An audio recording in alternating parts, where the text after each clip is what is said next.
तो फ्रेंड्स, आज इस वीडियो से हम शुरुआत करने वाले हैं हमारे मैथ्स ट्रिक डोज की। ये इसका एपिसोड नंबर 1 है। यहाँ क्या होगा मैं आपको वो भी समझा देता हूँ। देखिए, कुछ क्वेश्चंस एग्जाम्स में ऐसे पूछे जाते हैं जो कि ट्रिक बेस्ड होते हैं। ट्रिक बेस्ड कहने का मतलब ऐसे क्वेश्चंस है कि जहां पर अगर आपको ट्रिक पता हो तो आप ये क्वेश्चंस बिल्कुल 5 सेकेंड में ही क्वेश्चन सॉल्व कर सकते हैं। 5 सेकेंड में क्वेश्चन देखकर सॉल्व कर सकते हैं, बिल्कुल ये पॉसिबल है। बट उसके लिए आपको सुटेबल ट्रिक पता होनी चाहिए और साथ ही आपको ये भी पता होना चाहिए कि कौन से क्वेश्चन पे कौन सी ट्रिक लगेगी। तो इस सीरीज में हम बात करेंगे ऐसे ही क्वेश्चंस की जहां पर आपकी ट्रिक्स इजीली लग सकती हैं। मैं आपसे कुछ ना कुछ ऐसी इंपॉर्टेंट डिटेल्स, ऐसे इंपॉर्टेंट क्वेश्चंस डिस्कस करूंगा जहां पर ट्रिक लग सकते हैं, जिन क्वेश्चंस को आप सिर्फ 5 सेकेंड में बना सकते हैं और एग्जाम में अपना बहुत सारा टाइम बचा सकते हैं और वहां लगा सकते हैं जहां पर आप कमजोर हैं या जहां जरूरत है। तो चलिए शुरू करते हैं। यह है एपिसोड 1। फॉलो कर लीजिए चैनल को और लाइक कर दीजिए वीडियो को ताकि आपको आगे और भी ऐसे एपिसोड्स देखने मिलते रहें। तो चलिए, आज हम देखने वाले हैं trick for reciprocal number series. ये किस प्रकार की सीरीज होती है? ये कुछ इस प्रकार की सीरीज होती है जैसे आप देख रहे हैं 1/30 + 1/42 + 1/56 + 1/72 + 1/90 + 1/110। इसका क्वेश्चन आपसे पूछा हुआ है, सीजीएल 2019 का क्वेश्चन है। इसको भी हम देखेंगे कैसे बनाना है। तो चलिए शुरू करते हैं आज के वीडियो को। तो देखिए, पहले क्वेश्चन को देख लेते हैं। क्वेश्चन क्या बोल रहा है? निम्नलिखित का योग ज्ञात कीजिए। नंबर क्या है? तो देखिए, यह है 1/1 × 2 + 1/2 × 3 + 1/3 × 4 + 1/4 × 5।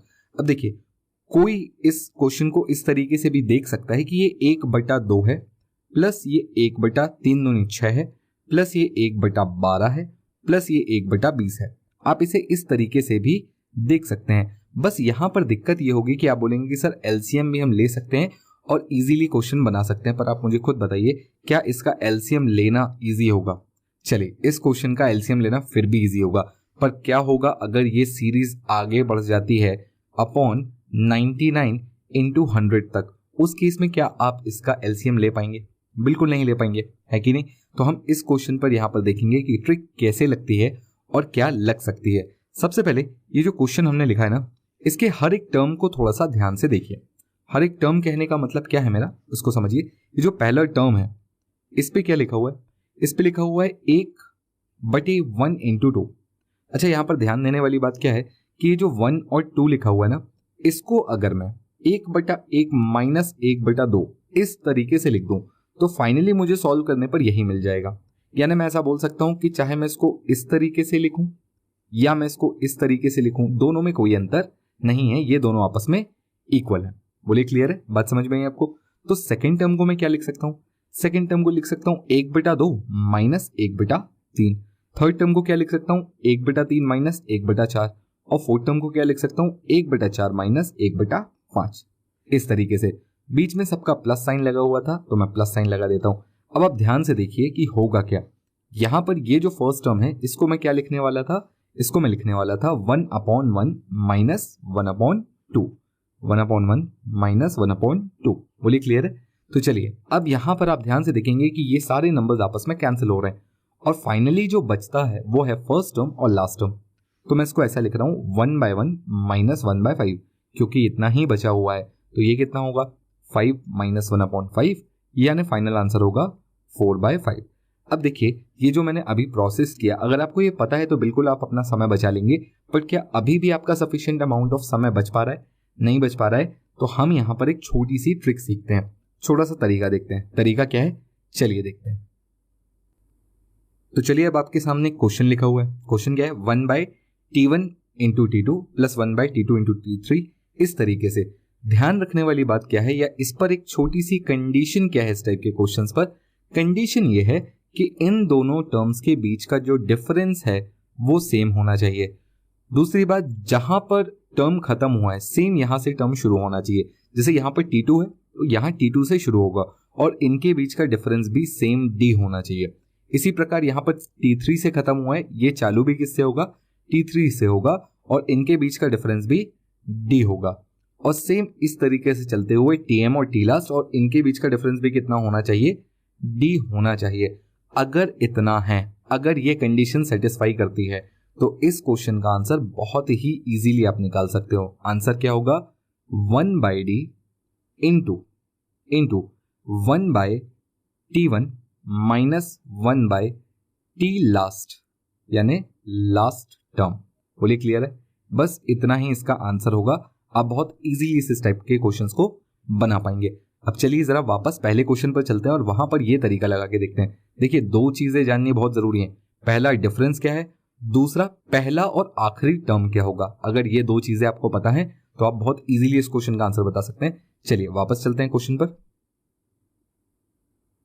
क्वेश्चन को ध्यान से देखिए क्या लिखा हुआ है। यहां पर आप ध्यान से देख पा रहे हैं। अब मैं इन सबको वापस से मिटा रहा हूं एक बार फिर से, और आपके लिए इसको वापस से सॉल्व कर रहा हूं, और इस बार मैं फॉर्मूले से सॉल्व करने की कोशिश करूंगा।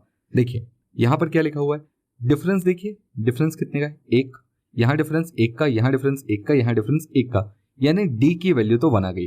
फॉर्मूले के हिसाब से 1 bye D bracket 1 by T1, T1 का मतलब पहला टर्म और T लास्ट का मतलब आखिरी टर्म। तो मैं इसको लिखूंगा 1 बाय 1 माइनस 1 बाय 5। बोलिए क्लियर है? यानी यहां पर D की वैल्यू तो 1 थी तो ये 1 हो जाएगा, ये 1 माइनस 1 बाय 5 हो जाएगा। इसे हम इजीली सॉल्व कर सकते हैं। 5 1 5, 5 माइनस 1 हो जाएगा तो ये हो जाएगा 4 बाय 5, और आपका आंसर बहुत ही जल्दी आ गया। Option A will be the right answer. बोलिए क्लियर है? तो प्लीज इसे नोट कर लीजिएगा, इसे बिल्कुल मत छोड़िएगा, इंपॉर्टेंट है। इस टाइप के क्वेश्चंस आपसे एग्जाम्स में कई बार पूछे जाते हैं। चलिए आगे बढ़ते हैं, अगला क्वेश्चन देखते हैं। अगला क्वेश्चन देखिए क्या लिखा हुआ है, 1 by 1 into 2 plus 1 by 2 into 3 plus 1 by 3 into 4। अब आपको तरीका पता है। सबसे पहले क्या देखने का, डिफरेंस। डिफरेंस देखिएगा 1 आएगा, यहां भी डिफरेंस 1 आएगा, यहां भी डिफरेंस 1 आएगा, और यहां भी डिफरेंस 1 आएगा। सब में डिफरेंस सेम है। जहां पर ये खत्म हुआ था वहां से ही शुरू होता है, जहां पर ये खत्म हुआ है वहां से ही शुरू होता है। बस इतनी सी कंडीशन सेटिस्फाई करनी है। आपको लिखना है 1 बाई डी। 1 बाई डी का मतलब 1, क्योंकि डिफरेंस तो 1 है ना, तो डी की वैल्यू तो 1 रहेगी। तो ये हो जाएगा 1 upon first term is 1 minus last term is 1 upon 100। बोलिए क्लियर है? ये तो 1 हो जाएगा, ये भी 1 हो जाएगा, तो ये हो जाएगा 1 माइनस 1 बाय 100, मल्टीप्लाई कर लेंगे तो ये हो जाएगा 99 अपॉन 100। एंड सिंपल, इस क्वेश्चन का आंसर ऑप्शन सी हो जाएगा। तो देखिए बहुत ही सिंपल आपने बना लिया है ना। ये मैं एक्सप्लेन कर रहा हूं इसलिए इतना टाइम लग रहा है, नहीं तो 2 सेकंड का काम है। 1 और 100, तो ये हो जाएगा 1 बाय 1 माइनस 1 बाय 100, डिफरेंस तो 1 का है, ये आ जाएगा 99 अपॉन 100। बिल्कुल 3 सेकंड से ज्यादा नहीं लगा। बोलिए क्लियर है? चलिए नेक्स्ट क्वेश्चन देखते हैं, और यहां पर थोड़ा सा वेरिएशन क्या हो सकता है इस टाइप के क्वेश्चंस में, वो भी समझने की कोशिश करते हैं।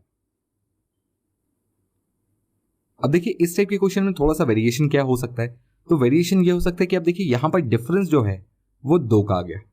हालांकि यहां पर ये जहां पे खत्म हो रहा है वहीं पर ये शुरू हो रहा है। डिफरेंस कितने का है? 2 का है। डिफरेंस कितने का है? 2 का है। यहां पे भी डिफरेंस कितने का है? 2 का है। तो ज्यादा नहीं सोचना है। 1 बाय 5 ये पहला टर्म है, माइनस 1 बाय 105 ये लास्ट टर्म है। और ध्यान रखिएगा 1 बाय डी यानी डिफरेंस 2 है, तो इतना करना मत भूलिएगा। एलसीएम ले लीजिए, कितना आएगा? 105 आएगा, 1 बाई 2 एलसीएम आएगा 105, ये कितना हो जाएगा? 21 माइनस 1, और इस तरीके से ये हो जाएगा 20 अपॉन 105, और ये 1 बाई 2। तो यहां से आप काट लीजिएगा 10 टाइम्स में, फिर 5 से काट लीजिएगा तो ये आ जाएगा 2 अपॉन 21। यही हमारा आंसर है। Option A will be the right answer. बोलिए क्लियर है? बिल्कुल इजीली बन जाना चाहिए मेरे ख्याल से आपको ये क्वेश्चन, कोई भी दिक्कत नहीं होनी चाहिए। चलिए अगला क्वेश्चन देखते हैं क्या क्या वेरिएशंस और हो सकते हैं। अब देखिए अगला क्वेश्चन क्या दिया हुआ है, 1 by 30 plus 1 by 42 plus 1 by 56 plus 1 by 72 plus 1 by 90 plus 1 by 110। अब ये आपको वैसा क्वेश्चन शायद नहीं दिख रहा हो, पर थोड़ा सा ध्यान से देखिए, ये बिल्कुल वही क्वेश्चन है जो अभी हमने थोड़ी देर पहले बनाया। कैसे? तो उसको ध्यान से देखिए। क्या मैं इसको 1 बाय 5 इंटू 6 बोल सकता हूं या नहीं? बोलिए हाँ। क्या मैं इसको 1 बाय 6 इंटू 7 बोल सकता हूं या नहीं? क्या इसके बाद वाली टर्म को मैं 7 इंटू 8 बोल सकता हूं या नहीं? बोलिए क्लियर है? तो ये वाला टर्म क्या हो जाएगा? 72 यानी 8 इंटू 9। इसके बाद वाला टर्म क्या हो जाएगा? 1 बाय 9 इंटू 10। और लास्ट टर्म क्या हो जाएगा? तो ये हो जाएगा 1 बाय 10 इंटू 11। बोलिए क्लियर है? अब आपको समझ में आ चुका है डिफरेंस कितने का है? सब में 1 का है, तो 1 बाय 1 लिखने से कोई फायदा नहीं। 1 बाय 5 माइनस 1 बाय 11, ये आपका आंसर हो जाएगा। 11 5 माइनस करेंगे तो ये आ जाएगा 6 अपॉन 55। बोलिए क्लियर है? Option B will be the right answer.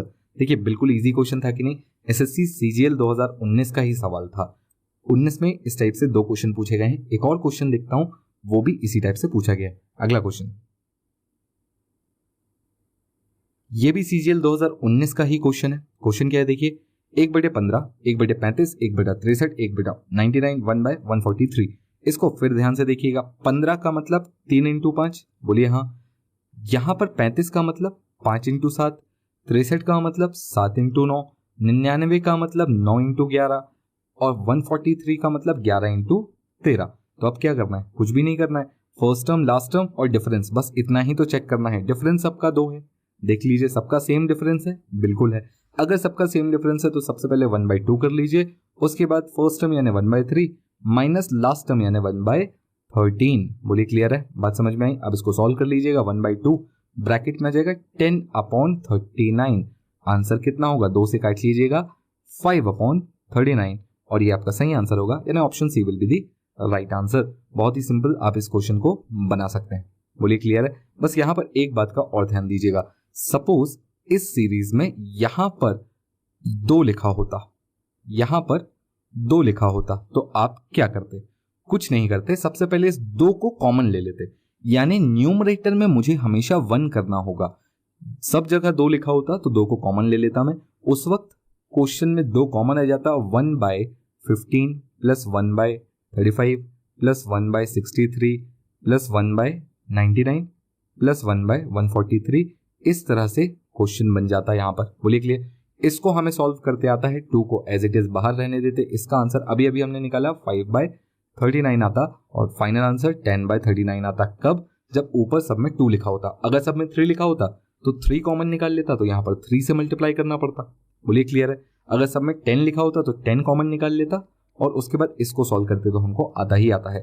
तो ये छोटी छोटी बातों का ध्यान रखिएगा, ट्रिक्स काम करती हैं, अच्छा काम करती है, बस आपको पता होना चाहिए कि एक्चुअली लगाना कहाँ है। इसी टाइप की और भी ट्रिक्स देखने के लिए चैनल को सब्सक्राइब कर लें, वीडियो को लाइक करें ताकि मैं और भी ज्यादा आपके लिए काम की ट्रिक्स लेकर आ पाऊँ। Thank you.